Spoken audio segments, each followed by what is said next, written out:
9वीं जमात में गुज़िश्ता वीडियो में हमने मश्क 1.2 देखे थे।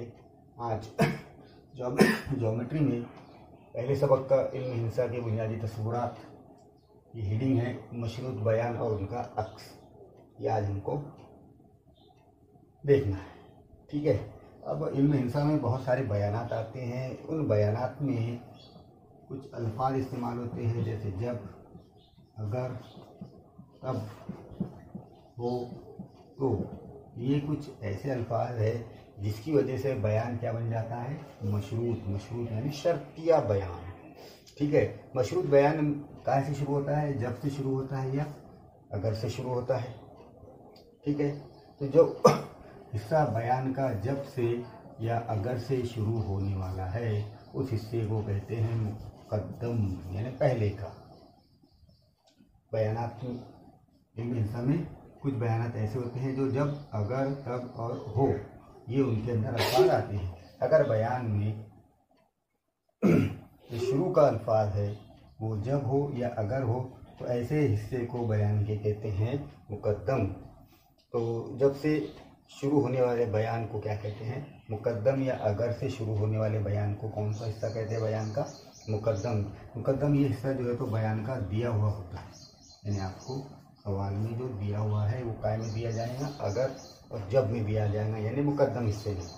और जो बयान तब से या हो तो इससे शुरू होते हैं, ऐसे बयानों को कहते हैं ताली, यानी ये बयान कहलाता है जवाबी हिस्सा और इसको हमें साबित करना पड़ता है, ठीक है। तो इल्म हिस्सा में कुछ बयान जब, अगर से शुरू होने वाले होते हैं, उन बयानात को मुकद्दम कहते हैं। ये आपको दिया हुआ होता है सवाल मतलब, ठीक है। और कुछ बयानात तब, हो, तो इससे शुरू होते हैं, ऐसे बयानात को कहते हैं ताली। तो मुकद्दम पहले वाला हिस्सा और ताली बाद वाला हिस्सा। जैसे मिसाल के तौर पर अब ये बयान पे गौर करो, मुअय्यन के वित्र एक दूसरे के उमूदी नासिफ होते हैं। अब ये बयान है, स्टेटमेंट वाला बयान है, इसमें शर्त वगैरह नहीं है।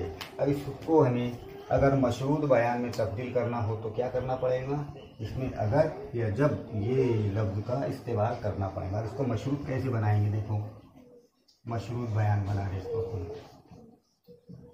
कि जब दिया हुआ ज़ू अरबातुल अज़ला, दिया हुआ ज़ू अरबातुल अज़ला क्या हो, मुअय्यन हो। दिया हुआ ज़ू अरबातुल अज़ला मुअय्यन हो, तो ये हो गया अपना मुकद्दम वाला हिस्सा। देखिए इसमें अपने मुअय्यन कौन सी शक्ल को कहते हैं, ज़ू अरबातुल अज़ला, यानी 4 ज़िले वाली शक्ल को कहते हैं। तो हमने अपनी तरफ से ये ऐड किया, क्या ऐड किया, जब दिया हुआ ज़ू अरबातुल्लाह मुअय्यन, ये तो दिया वही है, मुअय्यन हो तो। अब ये आ गया ताली वाला हिस्सा, तो उसके वित्र एक दूसरे के उमूदी नासिफ होते हैं। अब ये सादे बयान को हमने काय में बदल दिए मशरूत बयान में। कौन से दो हुर्फ इस्तेमाल किए इसमें हमने, जब, ये हो गया जब वाला हिस्सा, यानी ये बयान होगा आपका मुकद्दम। और हो तो ये हिस्सा आपका कहलाएगा ताली, यानी ये हिस्सा आपको दिया हुआ है और ये क्या करना है, आपको साबित करना है। तो मुकद्दम हिस्सा ये दिया हुआ होता है और ताली हिस्से को क्या करना पड़ता है, साबित करना पड़ता है। तो इस तरह आप किसी भी बयान को काय में बदल सकते हैं मशरूत बयान में। किस तरह, उसमें जब या तब, अगर और हो तो, ये अल्फाज इस्तेमाल करके आप किसी भी बयान को काय में बदल सकते हैं, मशरूत बयान में बदल सकते हैं, ठीक है।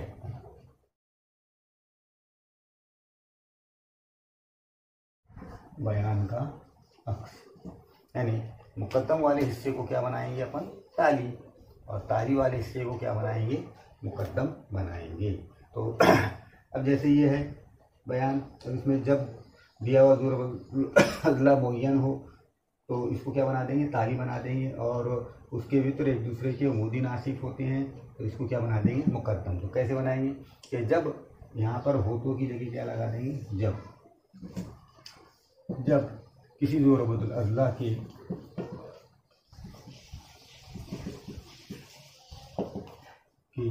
वितर एक दूसरे के उमूदी नासिफ हो, ये बन गया अपना, ये ताली वाले हिस्से को क्या बना दिया अपन ने, मुकद्दम बना दिए। अब क्या करेंगे, ये मुकद्दम वाले हिस्से को क्या बना देंगे, ताली बना देंगे। तो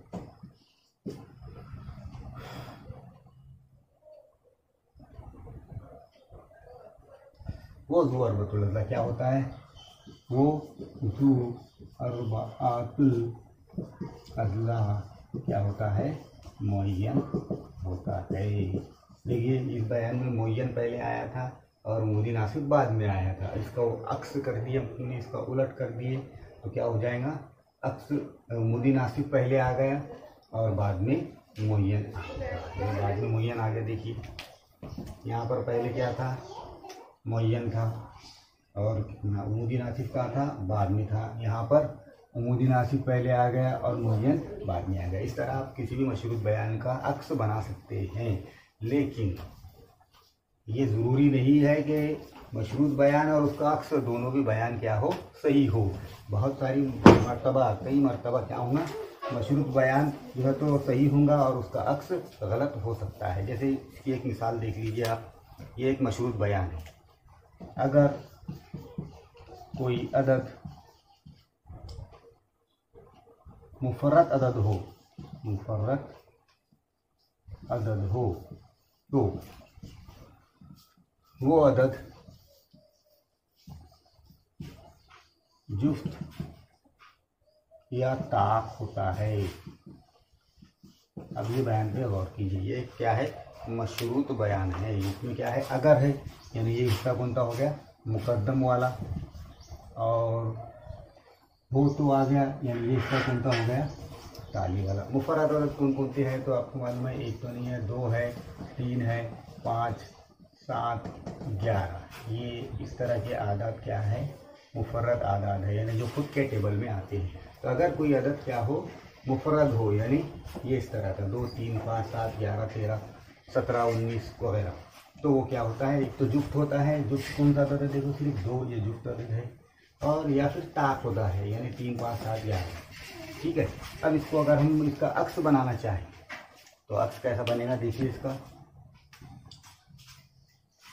क्या करना पड़ेगा अपने को, ये ताली वाला हिस्सा जो है उसको मुकद्दम में लाना पड़ेगा। यानी अगर कोई अदद जुफ्त या ताक हो, अगर कोई अदद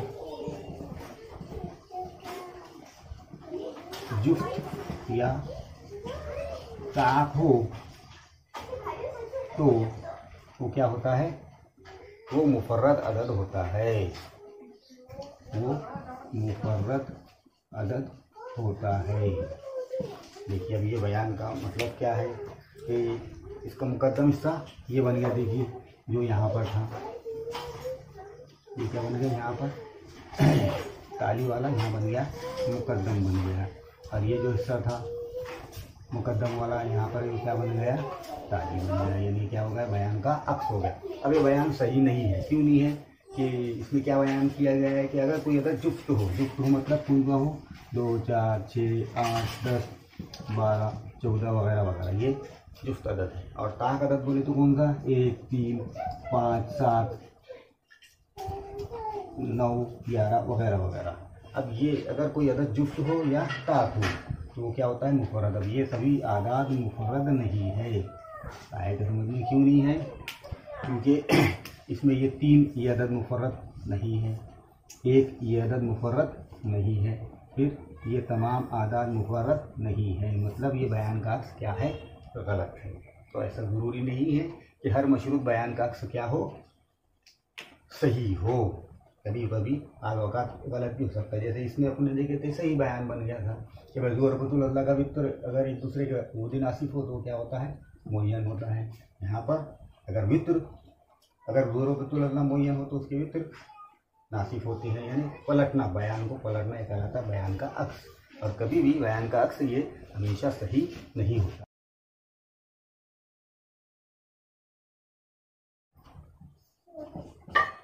अंग्रेजी में कहते हैं प्रूफ। अब इल्म हिंसा में बहुत सारे मसले होते हैं, उनको हमें साबित करना पड़ता है।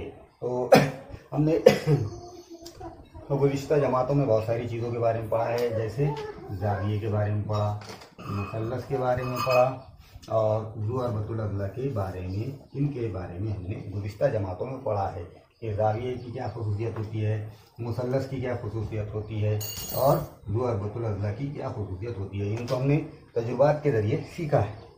ठीक है। अब इस जमात में हमको इल्म हिंसा को दूसरे नुक्ते नज़र से देखने की ज़रूरत है। इस नुक्ते नज़र का जो सहरा है वो किसके सर है, वो 3वीं सदी कब्ल मसीह एक अजीम यूनानी रियाज़ीदा गुजरा है जिसका नाम था अक्लीदस। 3वीं सदी कब्ल मसीह में, यानी 2000 साल ये हो गए। और इससे पहले 300 साल, यानी 2300 साल पहले जो तो एक शख्स गुजरा है यूनान में जिसका नाम था अक्लीदस। और वो अजीम जो है तो रियाजी का बहुत बड़ा माहिर है। और इल्म हिंसा उस ज़माने में जितनी भी मालूमात थी उन सब मालूमात को अक्लीदस ने जमा किया और तरतीब से पेश किया। ने क्या किया, उस वक्त में उसके ज़माने में जितनी भी इल्म हिंसा की मालूमात थी उसको एक दूसरे से जोड़ कर देखा, जमा किया, उसमें ज़ाब्तगी पैदा की और कुछ कुलियात या कुछ मंजूर बयानात को उसने मफरूज़े के तौर पर तस्लीम किया, कबूल किया और उसकी बुनियाद पर उसने क्या किया, मुंतकी दलाइल से नई खुसूसियत को साबित किया। साबित की हुई खुसूसियत को क्या कहते हैं, मसला कहते हैं। अंग्रेजी में इसको लफ्ज़ है थ्योरम। जो खासियत साबित की गई है मुंतकी दलाइल से, जो खुसूसियात साबित की हुई है काय से, मुंतकी यानी अकली दलाइल से जो चीज़ जो बात साबित की जाती है उसको कहते हैं मसला, यानी मसले को साबित अकली दलाइल से साबित करना। अक्लीदस की पेश करदा मफरूज़ात में से कुछ मफरूज़ात ये है। सबसे पहला मफरूज़ा है कि एक नुक्ते से लातेदार या बेशुमार खतूत गुजरते हैं, बेशुमार खतूत गुजरते हैं। ये पहला उसका मफरूज़ा है। जैसे भाई एक नुक्ता बना लिया हमने, ये नुक्ता बना, ठीक है। अब ये नुक्ते को नाम दे दिए ए। अब ये ए नुक्ते से कितने खत गुजर सकते हैं, बहुत सारे खत गुजर सकते हैं। जैसे ये खत गुजरा खतैल नाम का, ठीक है। ये दूसरा खत गुजरा खतैल नाम का, तीसरा खत गुजरा एंड इस तरह से आप कई खत इससे गुजार सकते हैं। तो ये पहला उसका मफरूज़ा है। बयानिक नुकात से सिर्फ और सिर्फ एक खत गुजरता है तो मुतफर्रिक नुकात से सिर्फ और सिर्फ एक खत गुजरता है, ठीक है। अब ये बयान को देख लो आप कैसा है। तो ये दो मुतफर्रिक नुकात है, ये एक नुक्ता है और ये एक नुक्ता है। समझ लीजिए ये नुक्ते का नाम ए है और ये नुक्ते का नाम बी है। अब इससे दोनों से गुजरने वाले ख़त कितने होंगे, तो एक ही ख़त होगा। देखिए ये, अब इसके अलावा ये ख़त दोनों से नहीं गुजरा, ये ख़त दोनों से नहीं गुजरा, ये ख़त दोनों से नहीं, ये ख़त दोनों से नहीं, सिर्फ और सिर्फ यही ख़त दोनों से गुजरता है। मतलब ये हुआ कि दो अलग अलग अगर नुकात होंगे तो उनसे सिर्फ और सिर्फ एक ही ख़त गुजरता है। तीसरा बयान, किसी भी नुक्ते को मरकज़ मानकर दिए गए निस्बत का दायरा खींचा जा। किसी भी नुक्ते को मरकज़ मानकर दिए हुए निस्बत का दायरा खींचा जा सकता है। अब ये बयान क्या कहता है कि भाई एक नुक्ता है, ये नुक्ता है समझ ये ओ नाम का। अब इस नुक्ते से हम दिए हुए निष्पुत्र का दायरा खींच सकते हैं। जैसे ये एक निष्पुत्र दिया हुआ है अपने को 5 कोण का, अब इससे अपन क्या खींच सकते हैं, एक दायरा खींच सकते हैं दिए हुए निष्पुत्र का, यानी एक नुक्ते से हम दिए हुए निष्पुत्र का दायरा खींच सकते हैं। आगे बयान समझिए। प्रकरण में क्या है, तमाम कायमा ज़ाविये एक दूसरे के मुतमासिल होते हैं। तमाम कायमा ज़ाविये एक दूसरे के मुतमासिल होते हैं। देखिए कायमा ज़ाविये जितनी भी है सभी कैसे होंगे, मुतमासिल। जैसे मिसाल के तौर पर ये कायमा ज़ाविये, ठीक है, पी क्यू आर एस। अब इसमें दो अलग अलग कायमा ज़ाविये देखो, पी क्यू आर ये भी कायमा है यानी 90 का है, और पी क्यू एस ये भी 90 का है। तो दोनों 90 के हैं, मतलब दोनों कैसे हैं, मुतमासिल है। इसलिए हम लिख सकते हैं पी क्यू आर मुतमासिल है पी क्यू एस की, यानी सभी कायमा ज़ावियों की जो पैमाइश है कितनी होती है, 90 होती है। या फिर आप इधर भी एक ज़ाविया बना सकते हैं,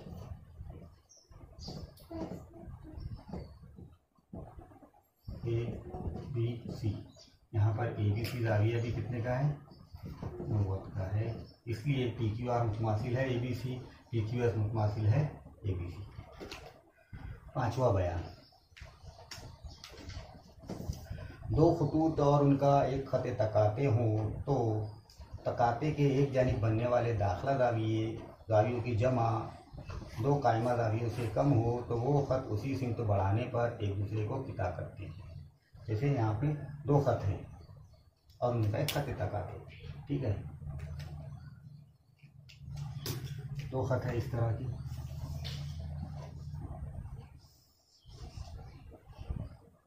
ये दो ख़त है, तो नाम दे देंगे अपन, मतलब ये ख़त है एल और ये ख़त है एम। तो क्या बयान है, दो ख़त हैं और उनका एक खत तकाते हैं। ये एक उनका क्या है, खत तकाते यानी काटने वाला खत है, समझ लो इसको नाम दे दिया अपन ने एन। कहाँ कहाँ काट रहा वो, ये पी नुक्ते पर और क्यू नुक्ते पर काट रहा है, ठीक है। तो दो ख़त है और उनका एक खत तकाते हैं। अगर खत तकाते के एक जानिब बनने वाले ज़ाविये, यानी ये ज़ाविये, देखिए ये ज़ाविया और दूसरा ये ज़ाविया, ये दोनों ज़ावियों की जमा दो 90 के ज़ावियों से कम हो, यानी 180 से कम हो, 180 से कम हो। देखो दोनों की, ये 90 से कम है, ये भी 90 से कम है। देखिए आप, अगर ये एक जानिब बनने वाले दोनों ज़ावियों की पैमाइश दो कायमा ज़ावियों से कम हो तो वो ख़त क्या करेंगे, आगे जाकर एक दूसरे को किता करेंगे। कर लिए इन्होंने किता, क्यों किए किता, क्योंकि एक जानिब बनने वाले जो ज़ाविये है दो कायमा ज़ावियों से उनकी पैमाइश कम है, ठीक है।